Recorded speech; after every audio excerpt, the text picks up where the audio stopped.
Ethan thought he was trading a small apartment for $1 million view, but what he lost couldn't be seen from the balcony. The contract was signed on a clear Tuesday morning. The building's windows reflected the sky as if there was nothing but success inside. And in a way it was true. The place was perfect. Imported marble, floor-to-ceiling windows, view of the city skyline. Absolute silence, the kind of silence that seems elegant, until it lasts longer than you want to hear it. Outside, he smiled, at least to others. He posted photos. He wrote captions with phrases about merit, about evolution, about taking the next step. What he didn't post was Charlotte's suitcase, small, clumsy, leaving without making a scene. She didn't fit into his new life. That's what he told himself, trying to turn vanity into destiny. On his first night in the new apartment, Ethan toasted alone. The wine was French, the glass, crystal, the company, none. But he repeated, "This is what I wanted." If this story already seems familiar, tell me something. What was the most expensive luxury you ever paid for with your heart? Charlotte left without saying much.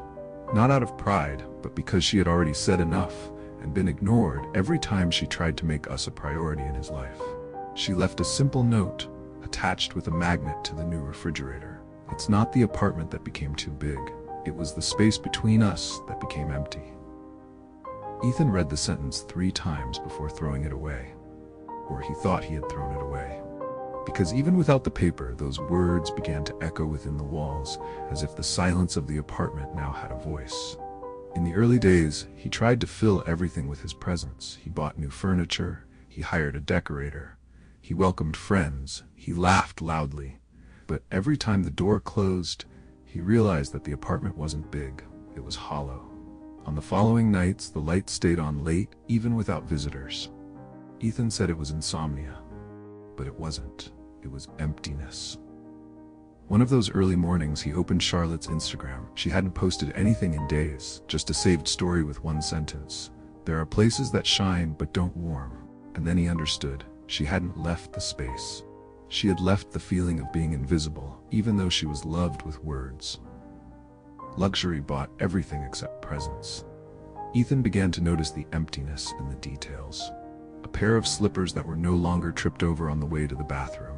A white mug, once used by Charlotte every morning, now resting clean, untouched, motionless. The jazz playlist that used to play while she cooked, now muted.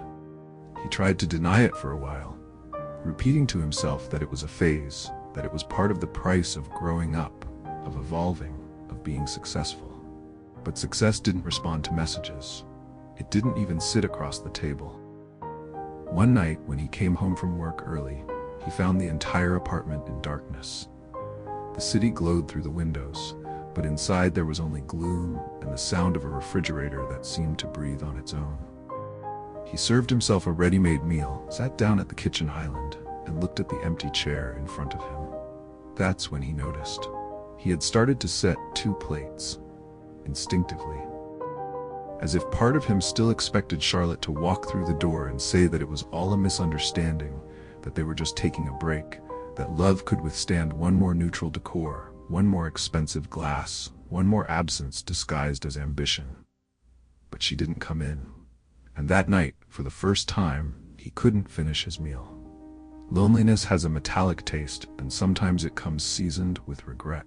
Days later, while organizing documents for a new real estate investment, Ethan found an old box of photos. He wasn't interested in keeping memories visible, but this one had escaped his minimalist curation. Upon opening it, he came across a forgotten portrait. Him and Charlotte sitting on the floor of an old rented apartment, eating Chinese food out of cardboard boxes. In the image, there was no luxury, no filters, no setting designed to impress, just laughter, and her bare feet on top of his. He stared at it for minutes, trying to remember the sound of that laughter, the smell of that place, the feeling of not having to prove anything to anyone. That same day, he received a message from an old mutual friend. It said that Charlotte had moved away, far away, with someone new. The message didn't mention happiness, but he didn't need to hear the word. He could feel it between the lines. She had found what he, with all his buildings and stained glass windows, was still searching for. That night, Ethan didn't turn on any lights. He just sat on the couch and let the darkness fill every room. For the first time, he didn't try to escape the emptiness. He just listened. She used to say that silence was cruel when it came from someone you love. Now I understand. The loudest sound in here is the sound of her absence. Time passed, as it always does, even when no one is ready. Ethan kept working, investing, growing in the market. His social media showed trips, important meetings, well-crafted smiles. But none of the photos had anyone beside him.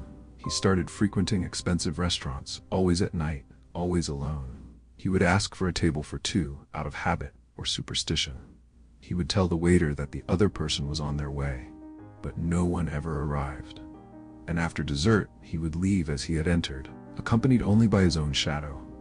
One night, the maitre d' at one of these places, a discreet man with gray hair and a polite gaze, ventured a comment. "You always seem to be waiting for someone." Ethan just smiled. A short smile like someone who was used to the question. "I think so. But honestly, I don't know who anymore." At home, the apartment remained immaculate. No furniture out of place, no mess, no trace of shared life. Everything was exactly as he had planned. Only now he knew. Perfection has no smell, no sound, no warmth. One sleepless night, he took a sheet of paper and wrote, "I bought too much space for a heart that only needed presence." He folded the paper, he kept it inside a crystal glass, and he never told anyone. On his 40th birthday, Ethan organized a dinner party at his apartment. He hired a private chef, live music, soft lighting. The guests praised everything: the menu, the view, the elegance of the setting. They laughed, toasted, posted stories. But when they asked about her, whoever she was, he just looked away toward the window. The party lasted late into the night, but internally he wasn't there. His attention kept returning to an empty chair in the corner of the room. It was the only one that didn't match the rest of the furniture. It was the only one Charlotte had chosen years ago, when they were still decorating together with more heart than budget. After everyone left, Ethan collected the glasses, turned off the lights, and stood there alone. For the first time, he didn't pretend it was freedom. He understood that success isn't about how much you fill the house, but about who stays when everything empties out. That night, he set a table for two. Again, but this time, not out of habit. It was a ritual. He sat down, he served only one plate, and left the other empty. Some absences are not to be forgotten. They are to remind us of the cost. When we choose silence over luxury. Today, Ethan still lives in the same apartment. The furniture is the same, the lights turn on automatically, the windows continue to reveal the city in its nocturnal glory. But there is something different about him now, a strange calm, a kind of acceptance that did not come with peace, but with exhaustion. He no longer talks about Charlotte, not out of bitterness, but because he understood that certain names should not be mentioned as a memory, but respected as a scar. Sometimes while drinking coffee, he looks at the glass with the note inside, the one he wrote and never read aloud. Other times he sits in that old chair, the only one that doesn't match, and closes his eyes as if visiting a place that no longer exists. And when asked if he regrets it, he responds with a short, almost imperceptible smile. At the time, it seemed right. But the look says something else. Not all silence is peace. Sometimes it's just the sound of someone who had everything and yet still dines alone. Have you ever chosen something that later became an absence? Tell me what stayed there and what never came back.